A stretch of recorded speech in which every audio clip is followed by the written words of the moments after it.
नमस्कार मित्रांनो, लग्नाची बेडी या आजच्या भागामध्ये आपण पाहणार आहोत की मधू सर्वांसमोर सिंधूला म्हणते की मी तुला शाप देते ती तू कधीही सुखी राहू शकणार नाही। तर ते ऐकून सर्वांना मात्र मोठा धक्का बसतो आणि सिंधूला चक्कर आल्यासारखं होतं। तर सर्वजण खूपच गडबडतात। तर राजश्री घाईने सिंधूला पाणी पिण्यासाठी देते आणि राघव सिंधूला म्हणतो की आता बरे वाटते का, जास्त चक्कर येते का। तर सिंधू शांतच असते। त्यानंतर रत्नाकर आणि राजश्री हे सिंधूला म्हणतात की सिंधू आता तुझ्याबरोबर तुला बाळाची सुद्धा काळजी घ्यायला नको का, आणि तू इतक्या टेन्शन घेऊ नको, सर्व काही व्यवस्थित होईल म्हणून ते सिंधूला आधार देत असतात। त्यानंतर इकडे सिंधू आपल्या रूममध्ये एकटीच रडत असते आणि तिला खूप घाम आलेले असतो। राघव तिथे येतो आणि सिंधूला बघून खूप घाबरतो। सिंधूला विचारतो की सिंधू काय झालं, तब्येत तर बरोबर आहे ना। सिंधू म्हणते काय नाही, प्रेग्नन्सीच्या काळात असे सर्व होत असते। तर राघव सिंधूला हाताला धरून बेडवर बसवतो। तर सिंधू लगेच राघवच्या मिठीत येते आणि राघवला म्हणते की राघव मी तुम्हाला एक विचारू का। सिंधू म्हणते की राघव तुम्हाला सुद्धा असे वाटते का राय दादाच्या मृत्यूला मी जबाबदार आहे। राघव म्हणतो वेडीस का सिंधू, मला असे काही वाटत नाही।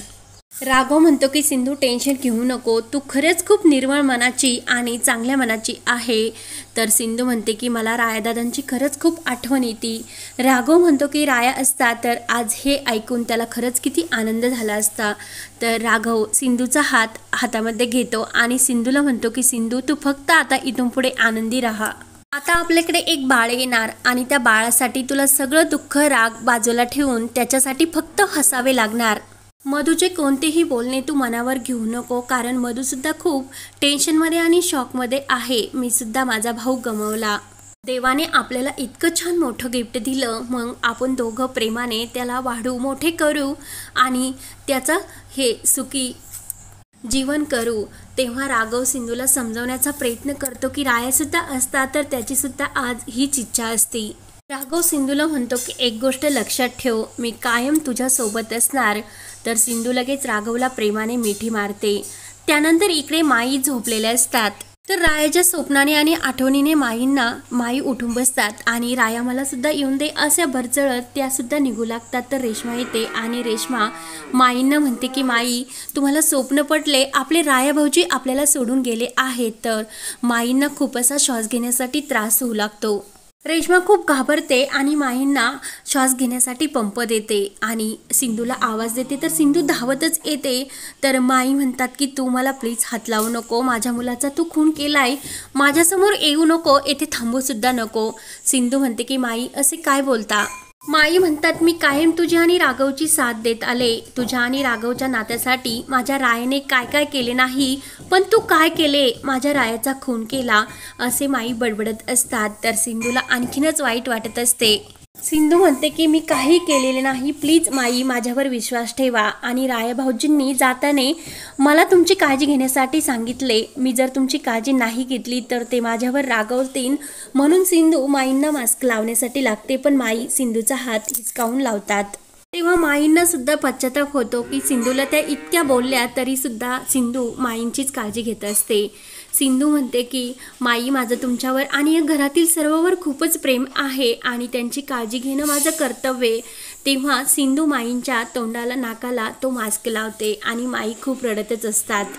तर माईंना थोडेसे बरे वाटते। त्यानंतर इकडे गुरुजी आलेले असतात आणि मधू रायाच्या फोटोसमोर बघून ही रडत असते। तर काकू मधूला गुरुजींचा आशीर्वाद घेण्यासाठी सांगते। तेव्हा सिंधूची पत्रिका ही गुरुजींना दाखवण्यासाठी गुरुजी येतात। तर राजश्री म्हणतात की आपल्या घरामध्ये अशी परिस्थिती आहे, मग हे सर्व करायची काय गरज। तर काकू म्हणते की अगं जेव्हा तुला राघव जन्माला येणार होता तेव्हा सुद्धा तुझी पत्रिका आपण गुरुजींना दाखवली होती की नव्हती। तर गुरुजींनी किती छान सांगितले होते की तुझ्या पोटी एक हुशार आणि खूप असा चांगला मुलगा जन्माला येईल, मग ते खरे झाले की नाही, आणि त्या गुरुजींनी तुला जे सांगितले होते त्याच गुरुजींचे हे चिरंजीव आहे। तर राजश्री त्यांना नमस्कार करते। तर काकू म्हणते की अगं सिंधूची तब्येत जरा खालीवर होते, त्यामुळे तिची पत्रिका गुरुजींना दाखवून घ्यावी असं मला सुद्धा वाटते। काकू म्हणते की सिंधूची पत्रिका नाही, पण हे गुरुजी कवड्या टाकून ते उत्तर देतात। तर राजश्री म्हणते की काही हरकत नाही, आपल्याकडे तर राघवची पत्रिका आहे ना। तर काकू खुश होते आणि राजश्री सिंधू राघवला बोलवण्यासाठी येते। तर मधू ते सर्व बघून खूपच नाराज होते आणि आज राय असते तर माझ्यावर सुद्धा हा प्रसंग आला असता असं ती मनाला म्हणते. तर काकू गुरुजींना म्हणतात की गुरुजी, सिंधूला दिवस गेले ही गोष्ट बाहेर कुणाला माहिती नाही आणि तुम्ही प्लीज कुणाला सांगू नका. तर गुरुजी हसून नाही म्हणतात. त्यानंतर गुरुजी हे सिंधू राघव आल्यानंतर कवडी ह्या फेकतात. तर एक कवडी उडते आणि ती मधूच्या हातात जाऊन पडते. तर लगेच गुरुजी मधूला म्हणतात की ती कवडी सिंधूच्या हातामध्ये दे. तर मधू ती कवडी सिंधूच्या हातामध्ये देते.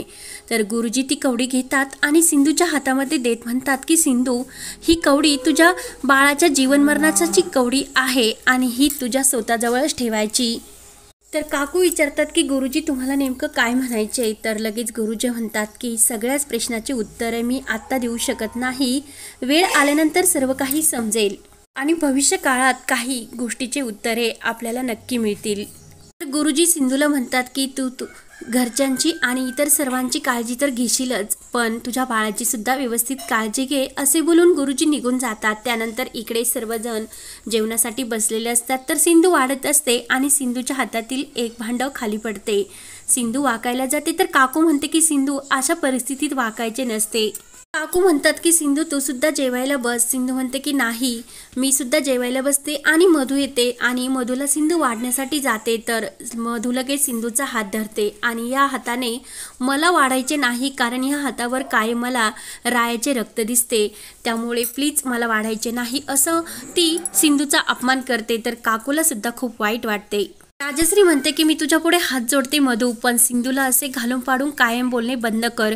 माई सुद्धा मधूला समजवतात की हे असे बोलण्याने जे काही घडलेले आहे ते परत होणार आहे का, या सर्वामध्ये सिंधूची काय चूक आहे, तू सुद्धा प्लीज हे सर्व सोडून दे. मी सुद्धा रागाच्या भरात सिंधूला जे नाही ते काही बोलले, पण मला सुद्धा माझी चूक समजली. सिंधू आता गरोदर आहे आणि ह्या परिस्थितीत तिच्याशी असे वागणे चांगले नाही.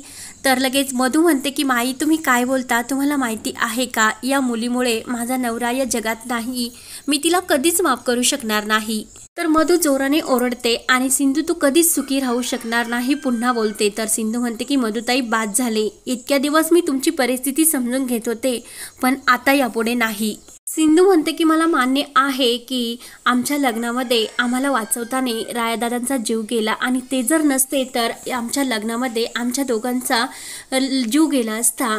खरंच त्यांचे आमच्यावर खूप उपकार आहे आणि प्लीज हे शापशराप देण्याचे मला बंद करतात आणि तुम्ही जे काही बोलतात ना ते माझ्या पोटातील बाळाला ऐकायला जाते आणि त्याच्यावर असले कोणतेही संस्कार नको अशी माझी इच्छा आहे. त्यामुळे मी जे काही म्हणते हे तुम्हाला समजेल आणि यापुढे मला बोलणे बंद करा. तर हा भाग येथे संपतो. तर पुढील भागामध्ये मधूच्या या टोमण्याने सिंधू टेन्शनमध्ये आलेली असते आणि पायरीवरून जाताना तिचा पाय घसरतो आणि सिंधू ही जोरात खाली आपटते आणि तिच्या पोटाला आणि डोक्याला जब्बर मार लागतो. तर पुढे काय होणार हे पाहण्यासाठी आपल्या चॅनलला नक्की सबस्क्राईब करा. धन्यवाद.